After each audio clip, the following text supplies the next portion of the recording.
Thank you so much. Thank you so much, Adam. And in terms of the remark that you were not involved in far-right activism, we would have, in that case, we would have probably met earlier in one of my interviews. Thank you very much for the invitation. Thank you for having me. Thanks, Naum, for the introduction. Dziękuję za zaproszenie. Mówię trochę po polsku, ale nie aż tak dobrze. Jeśli będę kontynuował po angielsku. I will not speak for half an hour, I hope. Please make sure to notify me if that's the case. Also, if I'm speaking too loud or too, under the tone, then just let me know. I hope I'm also finding you, despite the weather, I'm finding you in relatively festive circumstances. Not sure whether that's the case. As far as, of course, domestic politics are concerned, there's not much to be happy about when it comes to the international settings and events. Those who had the chance to listen to me talk, if there are any in here, know that I'm a relatively big fan of storytelling. Stories can be, and they usually are, compelling ways to make yourself heard, to capture sometimes often complex phenomena that we are not always that we don't always find it easy to wrap our head around. Each of the chapters of the book that is here in front of us, I hope you can possibly read it or not.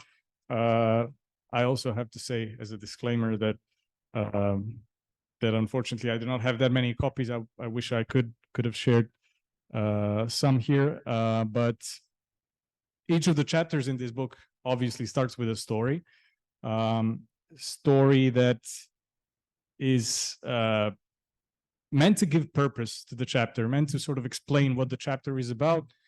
But through these stories, it is also, I was also hoping to sort of show how easy/difficult it was to obtain some of these accounts and some of these stories, and the perhaps even emotional toll this, harvesting of stories takes for a researcher.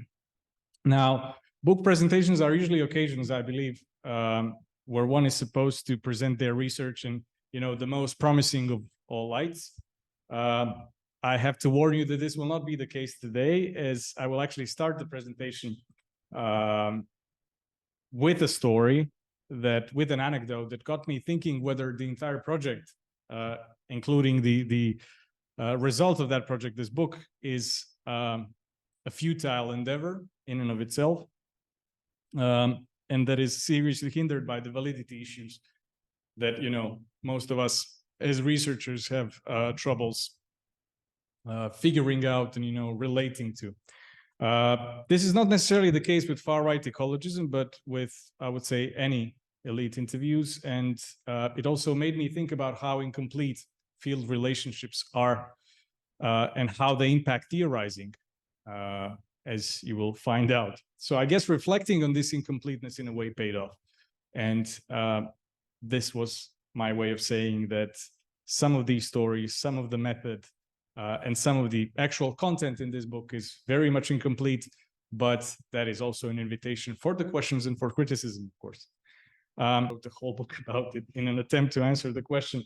And why is there even a need to come up with a coinage that is perhaps not something you've had the opportunity to hear of many times? You probably heard of eco-fascism. You may have heard of green nationalism, and some other terms that are possibly more established than this far-right ecologism.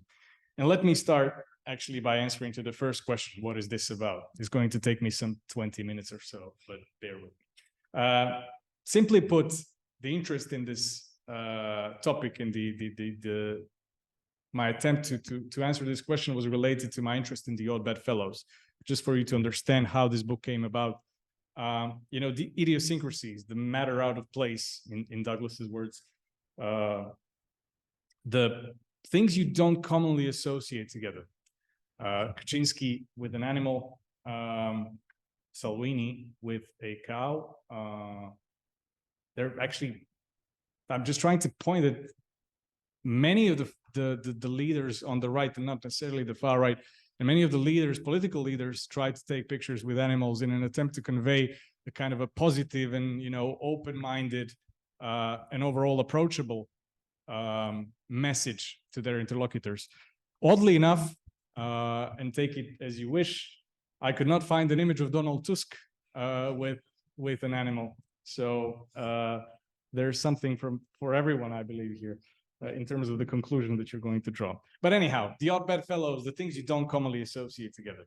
And indeed, far-right and environmental politics are perceived to be, popularly speaking, a prime example of these odd bad fellows, things you're not going to expect to see, you're not expecting to see together.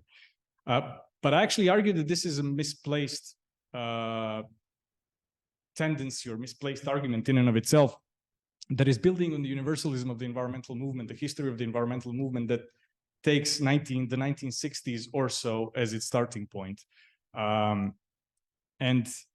I believe that this reading of history of environmental movement is myopic because it forgets the relatively rich contribution of right-wing ideologies, including conservatism, but also nationalism, to the environmental thought that emerged in the 19th century. This thought was predominantly informed by romanticist aesthetic and cultural motives situated around the ideal of purity. A lot of what is in this book is in a way relating to this idea of purity and what makes a pure society and what makes a pure Poland, a pure Hungary, a pure nation, and a pure nature as well. This ecologism was mostly developed, the right-wing ecology, so to speak, was mostly developed in the 19th century in Germany, or the German tradition is arguably the most influential, especially the one related to the Folkish movement. And now the general historical description of this ideology of environment, or these ideologies of environment, goes along the lines of, first you had the 19th century conservative and nationalist bent derived from these romanticist feelings of alienation from an industrial society. And then it sort of continues that these pockets of thought, and of course it was not only the Germans, it was Madison Grant in the US, these pockets of thought somehow converged into the eco-fascism that we've come to associate with the rule of the Nazis, the National Socialist Workers' Party, which indeed had some of its, maybe it's a bit of an overstatement, but some of its green strands. There's some very good historical works on this, and I will not spare too much time explaining it, but the likes of Walter Der, the likes of Alvin Seifert, the likes of Heinrich Himmler, after all, were good examples of how some of the concerns for the natural environment were wedded or were somehow related to the political agenda of the Nazis. And then it was not only the Germans. Mussolini's nature was basically brought back, the religion of nature, so to speak, consisting of primeval Teutonic nature mysticism, sort of pseudo-scientific ecology that was derived from irrationalism and mysticism and all these things that were sort of already developed in this 19th century folkish thought. Franco, Spain, again, there's some very, very good historical works on this. For instance, on how Mussolini's regime used food in order to convey some of its ideological messages. Diane Gavin wrote a very good book that was published relatively recently on the book. I think it was called Food and Fascism, something relatively simple. I may be wrong, but double check it just as a recommendation.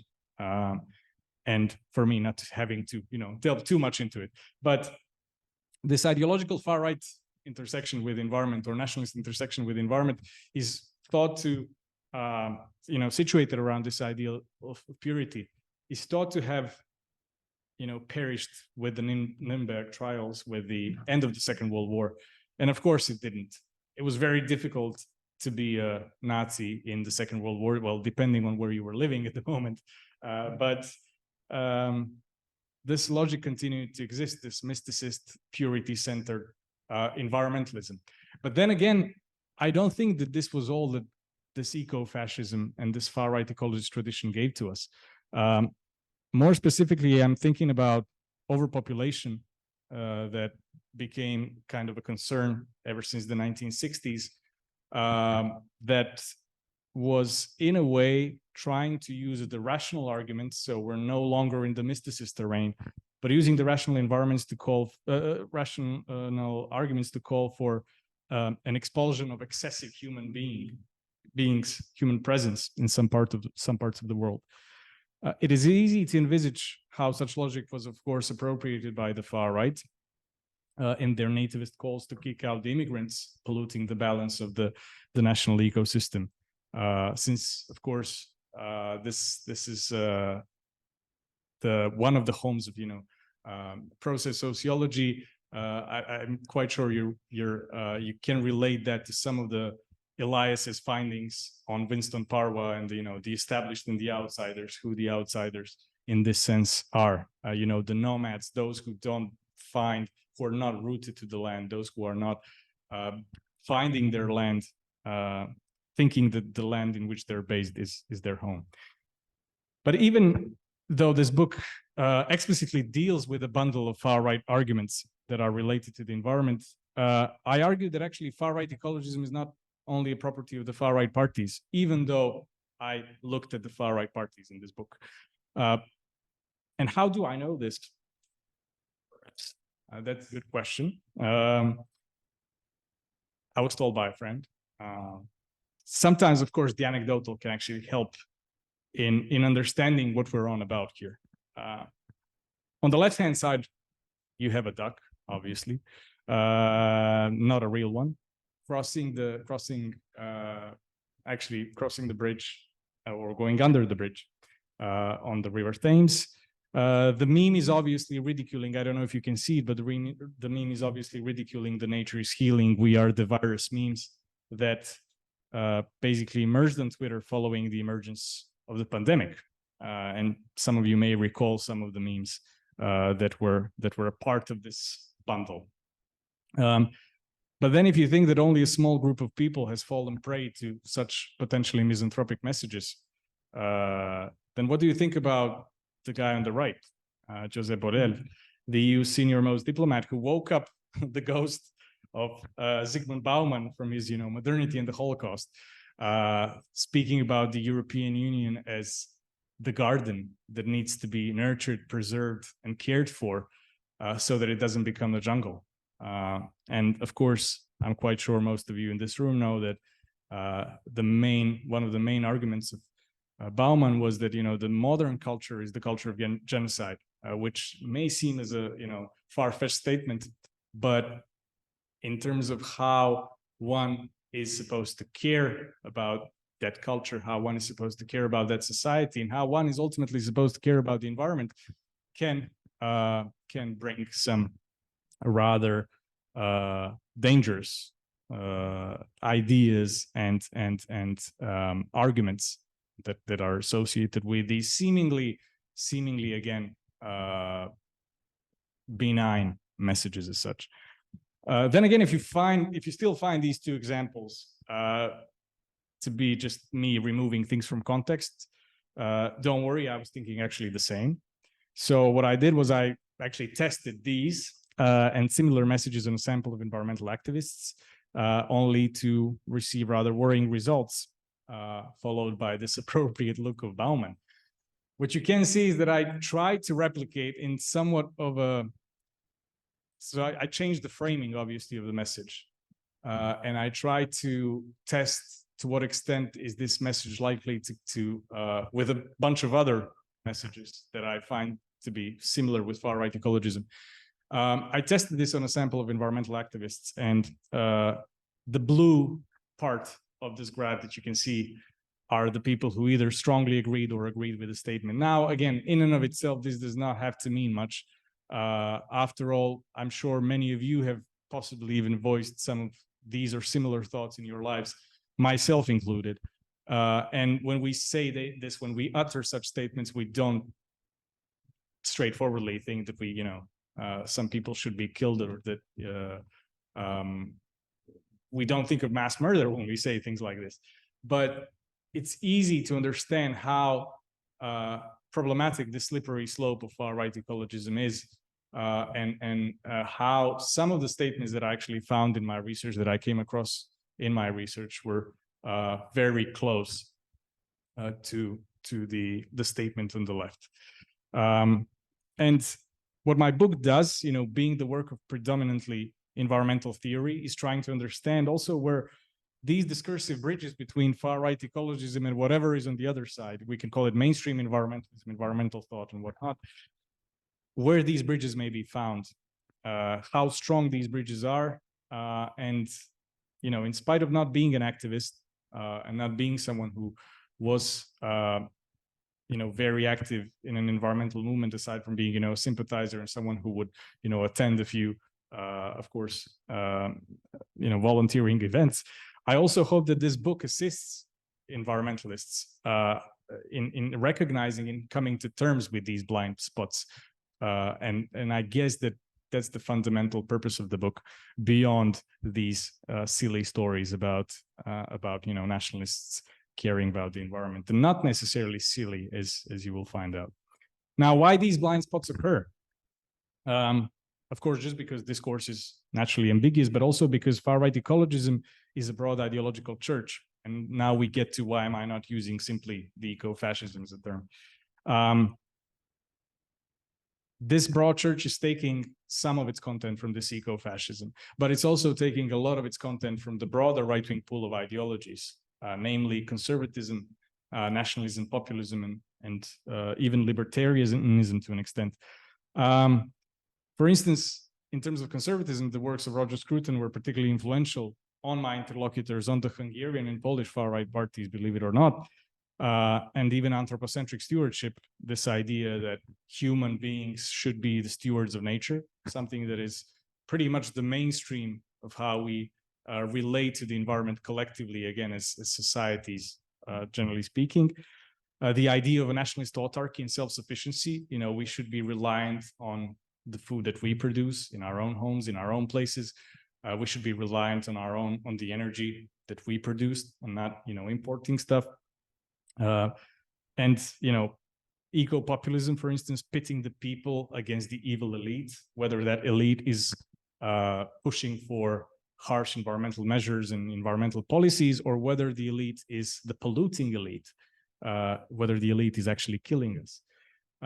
So eco-fascism, this is all to say that eco-fascism is only a small part of the far-right ecology spectrum, which is why I argue that we should be looking at the elephant in the room, which I believe is this far-right ecologism, which is a lot more elusive and difficult to pin down in that sense. With the mainstreaming of the far-right, obviously, this far-right ecologism exists well beyond the far-right organizations, as I said, exists in a set of micro-fascisms of Deleuze and Guattari, talking points, a set of talking points, which is exactly what I tried to test on the left-hand side, that are to be found across the political spectrum. Again, remember the case of Josep Borrell. Since this book is, again, interested in contributing to the scholarship on environmental theory and political ideologies, and hence it's possibly unintelligible, structure. A perhaps logical question emanates: why the focus on ideology when the far right is, so pragmatic and willing to step away from its ideological proclamations, especially as it enters power, as the case in Hungary and Poland? I claim that this far-right ecologism is generalizable, exactly because I looked at the two countries in which the far-right is so ideologically broad and well spread, being both in power and in the opposition. Now, just for a second, this was the original presentation for my thesis, actually the slide from the presentation of the thesis defense, in which I did not include Fidesz and PiS, for instance. So Fidesz in Hungary and the Law and Justice Party in Poland. Because I thought that at the time, and I started my PhD in 2017, these parties did not tick the boxes suggested by the scholarship to be labeled as far-right. I no longer think this. I no longer think this is the case, and I think that the two are actually partly in the book, the two should be included because of what they had been doing since, not only since 2017, but for quite some time.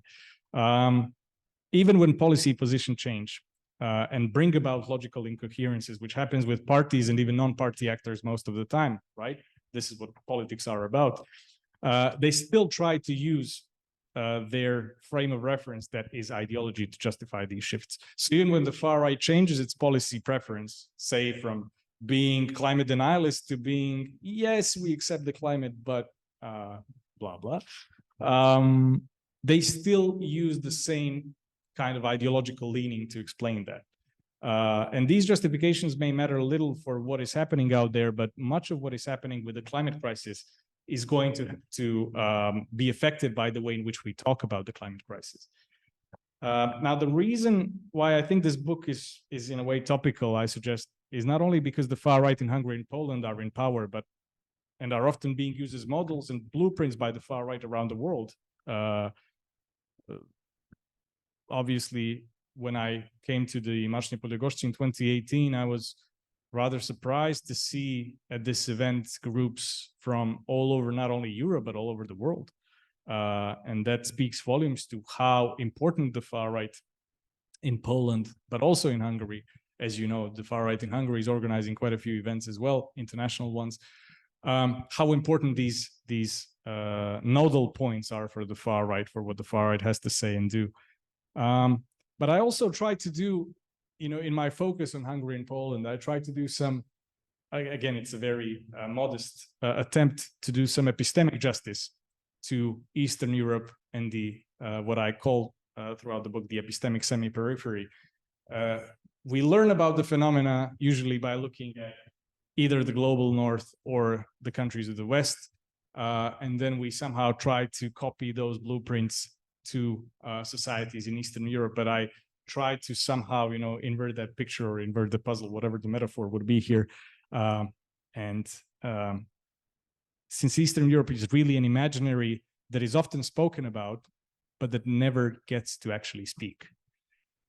Not only because of the power of the far right, but because of the fact that far right is realizing the power of the topic, that is environmental and climate related issues. This interest in the environment that is definitely rising, as I've witnessed in the book, may be a consequence of pure strategy, right? It brings votes. It may bring money through projects, especially if you're in power. And I think that even these strategical reasons are as fundamentally ideological as it gets. And I basically argue, although in a relatively subtle way, that this separation between ideology and practice is ultimately futile. So I have a very broad understanding of ideology, but also I believe that we cannot really discern how someone is politically behaving without taking ideology into account. So what we actually need to do is we need to flatten the ground to, again, use another sociologist, the late Bruno Latour, to make things visible and not really try to explain, but actually make visible. At times, this is all I believe we can even expect of sociology. And that brings me to the ethnographic part. And I will speed up here because you could hear much about my qualms and quandaries related to the ethnography. But the book tries to offer a methodological contribution, again, to the future ethnographers by pointing to these dangers and opportunities of incomplete ethnographies that I've spoken about at the beginning. I was somewhat of a privileged ethnographer, first of all, because I was a male. Second of all, I think because I also came from Eastern Europe. And there was some, I would say, weird dose of respect for people coming from the Balkans, coming to research the far right in Hungary and Poland. Like, yes, we do crazy stuff out there, but you people from the Balkans are the real deal. So I have to say I had to play with that stereotype, of course, to actually, execute and finish the research in a way, which was very difficult. What also helped, deflect the prospective attempts of violence was not only the fact that I was a male, but that I was aesthetically not falling into their categories of how a liberal looks like. I heard that many times in some of my interviews. Look at this guy; he looks like a typical liberal. So another thing is the ability to drink like a sailor. Apology to all the sailors out there, but this is something that I think we need to talk about if anyone is contemplating research on the far right. And ethnographies of the far right, drinking aside, are really fundamentally and profoundly unhealthy. Not only in the physical toll that such research takes, but something that is, of course, I believe even not spoken enough about, the mental health hardships that arise as a consequence of this. I even wrote in my research in the book about the thing that I called that moment. So say I'm meeting a nationalist, or say I come to their event and then we're chatting afterwards, and first 5, 10, 7, 3 minutes, whatever, it all sounds like a perfectly regular conversation. And you even have a hunch that you could relate to these people in so many things, similar upbringing, similar settings of Eastern Europe, transitional hardships, whatnot. And then in that moment comes in when they utter their first racist, xenophobic, homophobic, sexist, whatever statement. My natural reaction was really to take some of these with a laughter. This is how I would react when I would hear people in Montenegro, where I'm originally from, talking about these things. But I think it gets to you after a while. And this sense of incompleteness that, you're doing something, but are you being really true to yourself? Are you being true to your interlocutors? Comes about as a consequence of, the lack of clarity what your positionality actually is. Am I really only trying to understand what the far right is about? I'm not so sure. Am I suppressing the excitement to convert? Am I really coming to these conversations trying to make them become non-nationalists, or whatever the opposite is? Am I doing, again, justice to them? Or am I doing the ethnographic sin, which is, being extractive in my approach to the object of study, again, to my interlocutors? Merely extracting the data? Am I just there to hear the most interesting things so that I can park them in the book? These and many other practical things, such as, continuously changing the location for security reasons, and also to maximize the sample. Being a PhD researcher, you're always on limited funds. I think that they both strengthened but also weakened the output of the book, amounting to this fundamentally incomplete ethnography that I was talking about. A word or two about the empirical findings, and I will speed up, I promise. This is just an image that is not even related to the research, but Green Line Front, one of the rare eco-fascist organizations that is actually now defunct in Europe, and that it had its chapter in Poland, believe it or not. What was interesting is the symbolism to which the far right would use in their environmental communication. On the left-hand side, and I'm not sure whether this was in Krakow or maybe Wrocław, I may be wrong. Someone may even correct me here. But the point is, this was a protest against air pollution. And it happened before 2020, obviously. I'm quite sure that Lożeczek Polska now would not use these tactics, would not use a mask to cover the faces of the, monuments, historical monuments. On the right-hand side, it seems like just a bunch of lovely bees, provided that they don't sting us. A quote by Albert Einstein: "If bees become extinct, humanity becomes extinct." And this was celebrating the International Day of Bees, the World Day of Bees. And would you really expect that from a far-right party? Not really. And I actually wrote the chapter, it's not a part of this book, but that is exploring this visual communication. And the far right, the point being is that the far right has become extraordinarily visually savvy in their appeal to the desired audiences. So it's not always easy to distinguish. You're not going to see visuals coming from the far right that are necessarily a bunch of bald shaven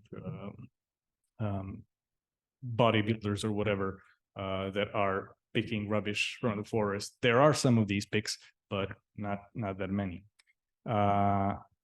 Most often it is these kinds of messages, the lovely colors, the lively visuals that are quite compelling and easy to relate to. And yeah, the research in Hungary and Poland, of course, prompted me to explore this at a larger scale. We also looked at for instance, one of the main findings of this book, one of the main takeaways is that the far right is moving from this climate denialism and climate skepticism that we tend to associate them with towards climate acceptance. Now, this acceptance is usually not super strong in the sense that they're necessarily pushing for progressive climate policies, but it is a start. And in some cases, it actually leads to very detailed and elaborate environmental policies, especially in the case of Hungary, interestingly enough. In Poland, for obvious reasons, the dependence on carbon and coal, lignite, it's not the case, at least not with the parties, but that's not to say that the movements are not having something to say on the issue of climate change. And we conducted similar tests together with Bernhard Foschner and Louis Dean. These are some of the outputs. And apologies, the graphs are relatively poor now, I see, with the background. It looked so good in front of the laptop. But the idea is that the far right is still overwhelmingly in Europe. So we surveyed European organizations, both parties and movements, is still overwhelmingly, not overwhelmingly, but there's a relative majority that the far right is still negating or denying the existence of climate change. But this is shifting. And how we know this, we looked at the European Parliament communication from 2004 until 2019, sorry. And what we found is that, and you can see from the graph that this accept, reject, unclear, this climate acceptance is on the rise. And what is actually less likely to be found is the so-called evidence skepticism or climate denialism, basically saying climate change is a hoax. So the far right sees the toll and the costs of arguing that climate change is not happening, because obviously the electorate doesn't want to hear that. So this is something that's quite important. And the findings in relation to climate change prompt me to turn to the so what question, which I will end my presentation with. And what is actually the purpose of this book? A book that looks at the relatively fringe part. I'm not thanking you yet. Relatively fringe part of the mainstream far right. Environment is a second, if not a third order, fourth order point for the far right, even in Hungary and Poland, to be very straightforward and very upfront. The simple answer relates back to my first point. It is all about the story. And the stories of far-right ecologism can be quite compelling, resonating with those who feel the burden of the climate crisis, which is pretty much everyone, I believe. But also those who feel that the burden of the climate costs of mitigating that crisis is on the shoulders of the people, of those who are not, who have not caused this in the first place, or have not at least contributed to it that much. Research on the far right at the same time, or on the other hand, has shown that this left behind thesis, you may have heard it many times, is also potentially dangerous, as it normalizes, the far right. First of all, it normalizes that the far right is somehow representing these people, assuming that they are actually the spokes people of those people. But it also uses these traumatic experiences of dispossessions, especially in Eastern Europe, induced by the post-socialist neoliberal transition, to justify exclusion, violence, and hate, ultimately. If a good story of far-right ecologism is to be found, this is to happen through the local and the seemingly unproblematic. So something that I've also noticed in my cases, especially in Poland, when there's a very specific local environmental issue, say an illegal landfill or something like that, if you want to make an alliance, you're not asking for political backgrounds. And yes, there's still a cordon sanitaire, in a way, I'm butchering French here, but around Confederacja, around Ruch Narodowy and the parties like that. But when it comes to these eco-fascist activists, some of whom belong to the Green Line Front, it's not really the case. So yeah, why not have these people on board? These look, these flags are green, right? Some of them are, sort of. The idea being that, of course, when it comes to these local alliances, sometimes the far right actually manages to permeate. If it doesn't permeate in an organizational sense, what permeates are the messages. This is our holy land, the land of our ancestors, the land of our forefathers, the land that we need to preserve. And, in and of itself, there is nothing bad with that statement. It can be used as a motivation for some people to act upon these issues. But at the same time, the continued calls, for empirical verification, to show us the data, have somehow forgotten that the data may also be fabricated, as we all know in these times. And I think that the fundamental problem is, and I'm now relating this to, I'm frequently being invited to speak about whenever there's a radical ecological protest anywhere around the world, so the Extinction Rebellion, the Just Stop Oil, I'm often invited to answer whether this is an example of eco-fascism. And actually, with that bewildering to me association, I would like to end in a very incomplete way, again, echoing the entire book, because it shows that, in a way, democracy has quietly changed its quality with time, and perhaps transmuting into a tool for the defense of the established order. Climate crisis will require radical solutions and will require a reassembling and re-envisioning the democracy. And this process of reassembling will, as anything else, require new associations and new assemblages, tempering these pervasive inner contradictions. The dangers of having far-right ecologism as one of the many legitimate responses to the issue are daunting, I believe, and we're all aware of. And as the title says, unsettling, but perhaps it is also an opportunity to come to terms with our causal errors in assuming that just because something is green, it has to be good. Think of the greenwashing, for instance. At the same time, I also think that far-right ecologism cautions us against rationalizing the debate that has never really been rational.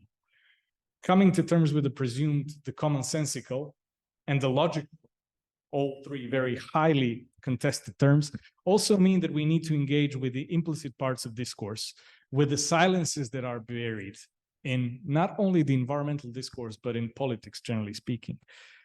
The many ideological layers of silence as an active participant of our environmental politics. Think of all the policies, environmental policies that you may have in Warsaw or in your neighborhoods, and whom they exclude, in what way they exclude, is something to actually think about. For environmentalism would not be a potent political force without these silences. And I think that in a way, far-right ecologism is exactly one of these silences, broadly taken, that gets occasionally voiced through environmental or not even environmental actors. So far-right ecologism resembles the silence that are present at the very core of ecologism. Again, think about the historical overview. In all of its varieties, ingrained assumptions and silences about the world and about the other that we are to face if we want to stand any chance in continuing our life on this planet. Thank you very much. And yes, it took me quite a while.